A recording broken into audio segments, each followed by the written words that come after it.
তপনবাবু ওর ডান হাতের তর্জনে যেটা খুব ইম্পর্টেন্ট আঙ্গুল, এটা বিচ্ছিন্ন হয়ে গেছিল ওয়াশিং মেশিনে হাত ঢোকানোর ফলে। খুব দ্রুত আমাদের হসপিটালে আসে।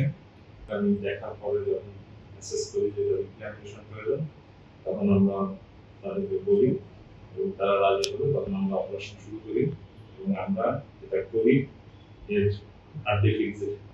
হাড্ডি বিচ্ছিন্ন ছিল, ফিক্স করি এবং ছিল ভেসেল আকারে বিচ্ছিন্ন ছিল এবং শর্ট ছিল, যার জন্য আমাদেরকে এই পাশ থেকে পেইন গ্রাফট নিয়ে আমরা আটারি এবং পেইন মাইক্রোভাস্কুলার সার্জারি করি। এবং প্রপার ম্যানেজমেন্টের কারণে আজকে তার আঙ্গুলটা ভালো মতো ঠিক আছে। আপনারা খেয়াল করেন, তাছাড়া একটু আপনারা দেখতে পাচ্ছেন আমরা যখন এটা প্রেস করতেছি তখন একটা ব্লাঞ্চিং হচ্ছে, সেরে দিলে আমাদের এটা ক্যাপিলারি রিফিলিংটা খুব দ্রুত হচ্ছে। তার মানে আঙ্গুলটা ভায়াবল আছে। ধন্যবাদ।